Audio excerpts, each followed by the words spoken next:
네, 여러분 안녕하세요. 과학의 원석쌤입니다. 자, 오늘은 역학적 시스템에 대해서 배워보려고 해요. 역학적 시스템 물리 파트다 보니까 여러분이 개념도 어려워하고요. 아무래도 수학적인 계산이 들어가다 보니까 더 어려워하는 것 같아요. 하지만 우리 이 역학적 시스템까지 완벽히 정복을 해야 고득점을 할 수 있다는 거 알고 계시죠? 그러니까 우리 역학적 시스템을 이 단원을 잘하기 위해서는 먼저 개념을 이해를 하고 그 다음에 이제 이 공식들을 잘 활용하는 게 중요하거든요. 우리 이번 시간에는 선생님이랑 개념 이해를 완벽하게 하고 우리 이제 이해를 했으니 그 다음에 스스로 문제를 한번 풀어보면서 우리 공식을 활용하는 방법도 취득을 했으면 좋을 것 같아요. 오케이. 자, 그러면 이번 시간에 개념 위주로 한번 나가 보겠습니다. 먼저 중력부터 볼게요. 중력 보기 전에 역학적 시스템, 우리 시스템도 나왔네요. 시스템이라는 것은 이 구성 요소 간에 서로 상호작용함으로써 안정된 체계를 이룬다라고 했어요. 우리 역학적 시스템의 구성 요소는 지구를 대부분 얘기하거든요. 지구 내에 있는 모든 물체를 얘기합니다. 이 물체들은 모두 질량을 갖고 있기 때문에 서로 힘을 주고 받으면서 상호작용을 해요. 그리고 안정된 체계를 유지하게 됩니다. 그 중에서 어떤 힘이 가장 크게 작용하냐, 가장 많이 작용하냐, 그것이 바로 중력이라는 겁니다. 중력. 우리 중력 너무나 잘 알고 있죠. 중력의 방향은 일단 지구 중심 방향으로 작용을 하고 또 우리 지구에 존재하는 모든 물체들은 질량이 존재하기 때문에 모두 중력이라는 것이 항상 작용하게 된다라는 것도 기억하면 좋을 것 같아요. 그리고 아까 지구 중심 방향으로 중력이 작용한다고 했는데 이것을 앞으로 연직 방향이다 라고 부르겠습니다. 지구에서 연직 방향은 항상 지구 중심 방향이다 라고 생각하면 됩니다. 오케이. 자, 중력에 대한 예시, 중력에 의해서 나타나는 예시 몇 가지를 볼게요. 첫 번째로 물방울이 땅에 떨어진다. 우리 비가 내리는 이유도 구름이 무거워졌을 때 중력에 의해 물방울이 떨어지는 거거든요.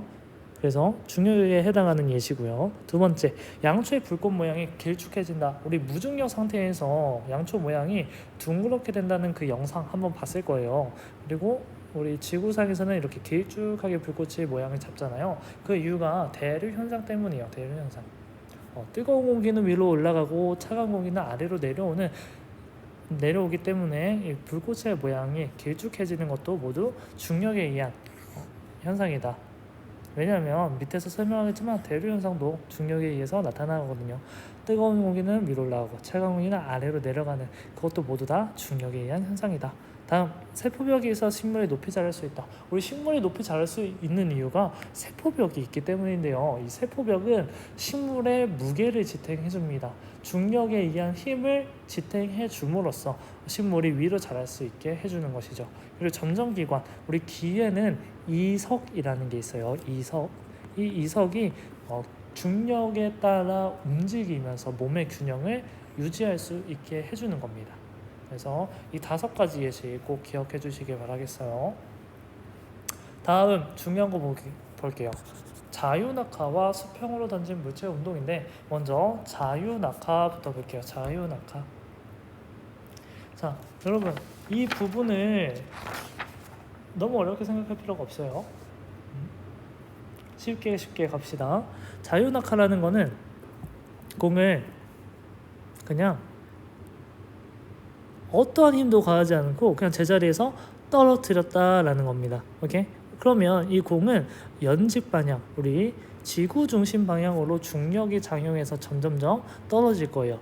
그것을 이제 초당 시간 1초당의 변화로 이렇게 그림을 나타내게 되면 이런 식으로 점점 거리가 벌어지는 형태로 나타나게 됩니다. 그 이유는 이 연집 방향으로는 중력이 작용한다고 했어요. 이 중력 때문에 속도가 일정하게 증가합니다. 이런 거를 중력 가속도라고 하죠. 이 자유낙하 운동은 중력 가속도에 의해 속도가 일정하게 증가하게 되고 그에 따라서 얘네가 이동하는 그 거리도 점차 증가하게 되는 것입니다. 이해될까요? 그럼 자유낙하 끝입니다. 그리고 수평으로 던진 물체 운동은 파란색으로 한번 어이구 잠시만요. 파란색으로 한번 나타내 볼게요.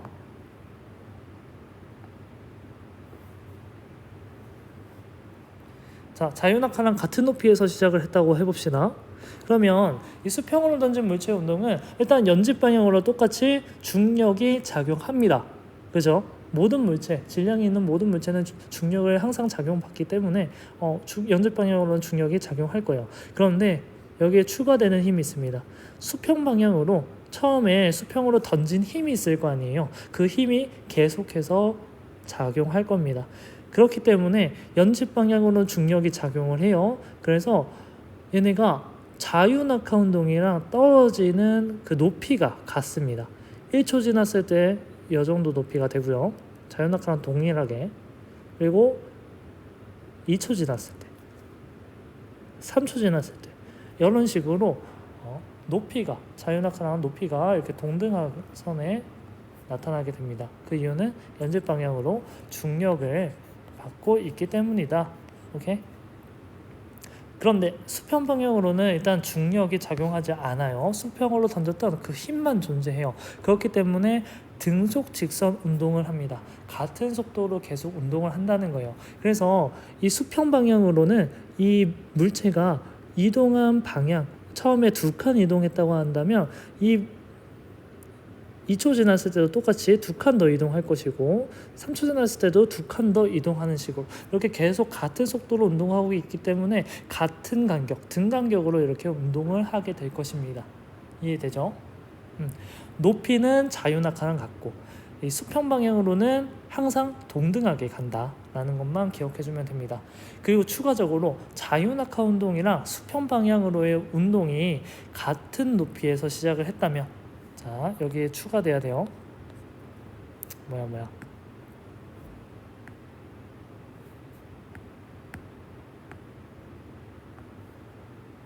여기에 같은 높이에서 떨어졌을 때입니다. 같은 높이에서 자유낙하와 수평으로 던진 물체는 동시에 떨어지게 됩니다. 알겠습니까? 이거 가장 중요해요. 동시에 떨어진다. 자, 다음 넘어갈게요. 관성. 자, 관성이라는 것은 정의부터 보겠습니다. 물체가 작용하는 알자 힘이 0일 때 물체에 어떠한 힘도 작용하지 않을 때라는 말과 같습니다. 알자 힘이라는 것은 모든 힘을 합산한 힘이라고 생각하면 돼요. 모든 힘을 합산한 값이 0일 때 정지해 있던 물체는 계속 정지해 있고 또 움직이는 물체는 그 상태로 계속 움직이려는 성질이다. 그 운동 상태를 계속해서 유지한다는 거예요. 멈춰 있었다면 계속 멈춰 있으려고 하고 움직였다면 계속 움직이려고 하고 이 상태를 유지하려고 한다는 게 관성이다. 그래서 여기서도 예시를 기억할게요. 차가 갑자기 멈출 때 차가 앞으로 이동하다가 갑자기 멈추면 그 안에 타고 있는 사람들도 앞으로 운동하려고 있는 성질이 그대로 남아있기 때문에 브레이크를 밟는 순간 몸이 앞으로 쏠리게 돼 있어요. 앞으로 쏠리는 이유가 뭐야? 사람은 계속 앞으로 운동을 하려고 하기 때문이에요. 오케이? 이게 자꾸 왜 이럴까요? 자, 그리고 차가 갑자기 출발했을 때 멈춰 있으니까 사람도 계속 멈춰 있으려고 할 거예요. 그런데 갑자기 출발하니 몸이 뒤로 쏠려 있는 거죠. 나는 정지해 있고 싶은데 차가 앞으로 가는 거야. 그런 식으로 생각하면 됩니다. 그리고 옷을 두드리면 먼지가 털린다. 먼지는 정지해 있었어요. 근데 옷을 갑자기 두드려서 운동을 시킨 거죠. 그러니까 먼지가 갑자기 운동을 하게 되니 얘네가 털리게 되면서 움직이게 되면서 관성에 의해서 털리는 거죠. 말이 좀 이상하긴 했는데 관성에 의해서 털린다 라는 것만 기억해 주면 돼요. 그리고 자전거를 타고 갈 때 페달을 밟지 않아도 자전거는 곧바로 멈추지 않고 얼마 동안 계속 달린다. 자전거가 운동하고 있다가 페달질을 멈췄어요. 근데 얘가 페달질을 멈췄다고 해서 바로 멈추는 게 아니라 계속해서 운동을 하죠. 만약에 이 자전거에 마찰이 없다는 가정, 그리고 또 공기 저항도 없다고 친다면 이 자전거를 타는 사람은 계속 일정한 속도로 운동을 하게 될 것입니다. 그게 바로 관성이에요. 이해될까요? 좋습니다. 자, 그러면 이제 다음 옆에 볼게요. 자, 이제 더 중요한 거 운동량이랑 충격량인데, 이제 우리가 운동하는 그 정도를 한번 수치로 나타내보자 해서 운동량을 구하는 공식을 세웠습니다. 운동량은 질량 곱하기 속도로 계산을 해요. 우리 공식이 P는 MV라고 되어 있는데, 이거 외우는 방법 MVP라고 외우면 됩니다. MVP. 여러분 MVP 알죠? 자, M이 질량, V가 속도, P가 운동량입니다. 알겠죠? 그러면 이 운동량의 단위는 질량과 속도를 곱한 것이기 때문에 킬로그램 미터 퍼 세크가 나오겠네요. 한번 계산해 볼게요. 상황 A부터 보겠습니다. 1kg의 3m per s 속도로 운동을 하고 있으니까 MVP 쓰면 되죠. 2kg 곱하기, 여기 나와 있으니까 그대로 할게요. 2kg 곱하기 3m per s를 서로 곱해주면 3이 6 해서 6kg per meter per s가 나오는 것이고, 이것도 마찬가지. B 상황도 2 곱하기 4에서 8, 3 곱하기 3에서 9 이런 식으로 구할 수 있다는 겁니다. 이게 이 물체들의, 각 물체들의 운동량을 나타낸 것이에요. 오케이? 자, 그러면 우리가 이 공식을 모르더라도 이 공식으로 수학적으로 계산하지 않더라도 얘네를 비교할 수가 있어요. 지금 A와 B는 질량이 같잖아요. 질량이 같을 때 속도가 더 클수록 운동량은 더 클 수밖에 없습니다. 그렇죠? 그래서 B가 A보다 크죠. 그리고 질량이 같을 때는 반대로 속도가 더 높은 것이 이제 운동량이 클 수밖에 없어요. 지금 A랑 C의 속도가 동일하잖아요. 그런데 질량은 C가 더 무겁기 때문에 당연히 동등한 속도에서는 C가 운동량이 더 많겠구나, 우리가 이렇게 계산을 하지 않더라도 알 수가 있습니다. 그래서 운동량은 항상 질량과 속도 모두 비례한다는 거 꼭 기억해 주시면 됩니다. 자, MVP 기억하고, 다음 충격의 정도를 나타내는 충격량에 대해서 볼게요. 충격량은 그 충격을 받았을 때 작용한 그 힘, 충격력이라고도 해요. 충격력, 작용한 힘, 같은 말입니다. 그리고 힘이 작용한 시간, 작용한 힘이니까 force, F라고 쓸 거고요. 자꾸 왜 이러지? 자꾸 클릭이 돼서 불편하네요. 얘가 F, 얘가 T잖아요. T, time 해서 작용한 시간이 T로 나타낼 수 있을 겁니다. F고 T야. 그래서 충격량은 I로 나타내게 되거든요. 이거는 어떻게 외우냐면, 왜 자꾸 이러는 거야. 얘는 FT 아일랜드라고 외우면 좋아요. 여러분 가수 FT 아일랜드 알죠? 사랑하리 노래 부른 가수인데, FT 아일랜드를 이렇게 외우면 외우기 편합니다. 오케이? 정말 불편하네요. 이거 왜 이런지. 선생님이 아이패드를 많이 사용해보진 않아서 좀 미숙한 면이 있습니다. 자, 우리 충격량의 공식 FT 아일랜드 적용해서 밑에 있는 가와 나 상황 한번 계산을 해볼게요. 자, 가 상황에서는 축구공의 6N의 힘이 5초 동안 작용한 경우니까 힘 나와 있고요. 그리고 시간도 나와 있으니까 서로 곱해주면 돼요. 6 곱하기 5니까 30N 세크.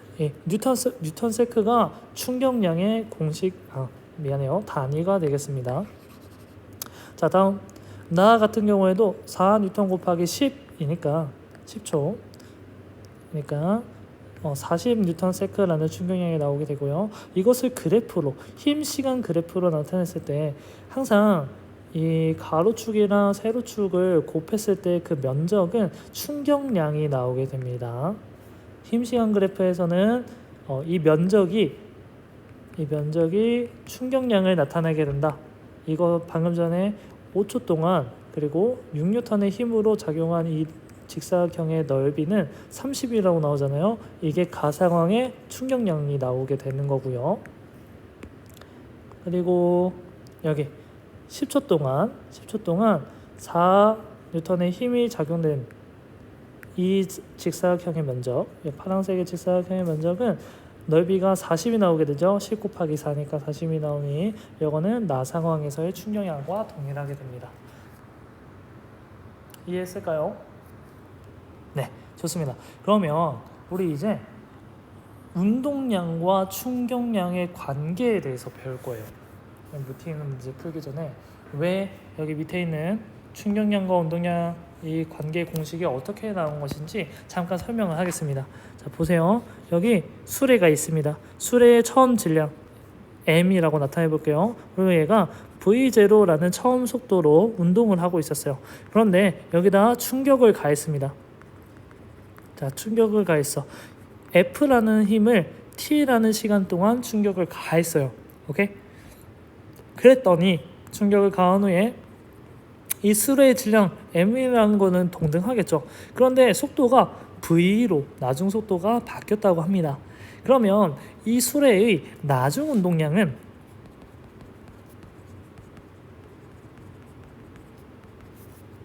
처음 운동량에서 충격량을 더해준 값이라는 걸 우리가 알 수 있을 거예요. 여기까지 오케이? 그러면 나중 운동량이 뭐예요? 이 수레의 질량과 나중 속도 충격 이후의 속도를 곱해준 값이 되겠죠. 운동량이니까 MVP, 질량의 나중 속도를 곱해준 값. 오케이. 자, MV로 나타낼 수 있고요.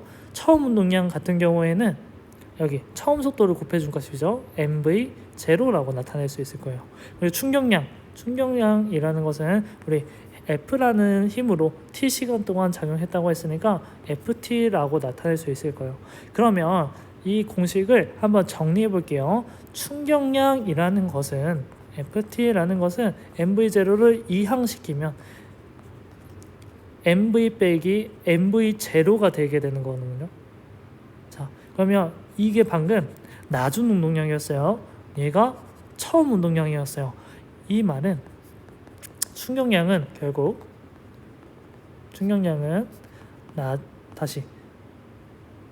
나중 운동량에서 처음 운동량을 뺀 값이 되게 된다. 이걸 더 간단하게 표현하면 운동량의 변화량과 같다. 우리 뭔가 변화량 델타라고 나타내거든요. 우리 막 델타 T, 델타 이런 거 쓰거든요. 세모 표시. 운동량은 P라고 했으니까 델타 P라고 나타낼 수 있을 거예요. 이 운동량의 변화량이라는 게 나오면 항상 나중에서 처음을 뺀다라고 생각하면 되고, 이 충격량은 운동량의 변화량과 같은 값이다. 그렇기 때문에 나중 운동량에서 처음 운동량을 빼준 값이 되게 됩니다. 이해할까요? 그러면 옆에 있는 문제를 우리가 풀 수 있어요. 선생님이랑 같이 한번 적용해 보면서 공식을 어떻게 활용하는지 알아봅시다. 자, 일단 문제의 상황을 한번 볼게요. 3,000kg의 트럭이 4m/s로 달리고 있었어요. 그런데 승용차 1,000kg인 승용차이고 이 승용차는 정지 상태에 있었습니다. 그런데 충돌했어요. 그랬더니 트럭의 속도는 2m/s로 감소하였고 승용차의 속도는 v/s로 증가하였다고 합니다. 이때 이 승용차의 속도를 구하라는 문제예요. 그러면 우리 트럭의 충격량과 승용차의 충격량은 같게 되는 거거든요. 자, 트럭의 충격량과 여기 나와 있네요. 트럭과 승용차의 충격량은 같습니다. 얘네의 충격량의 방향만 다를 뿐이지 그 양은 동일해요. 그래서 각각의 충격량을 먼저 구하고 얘네들을 같다는 공식을 쓰면 우리가 이 나중 속도를 구할 수 있게 됩니다. 자, 한번 구해볼게요. 트럭의 충격량이라는 것은 트럭의 운동량의 변화량과 같은 값이었어요. 맞죠? 충격량은 운동량의 변화량과 같은 값이잖아요. 그래서 나중 운동량, 충돌 후 트럭의 운동량에서 처음 운동량, 충돌 전 트럭 운동량을 빼준 값이 될 겁니다.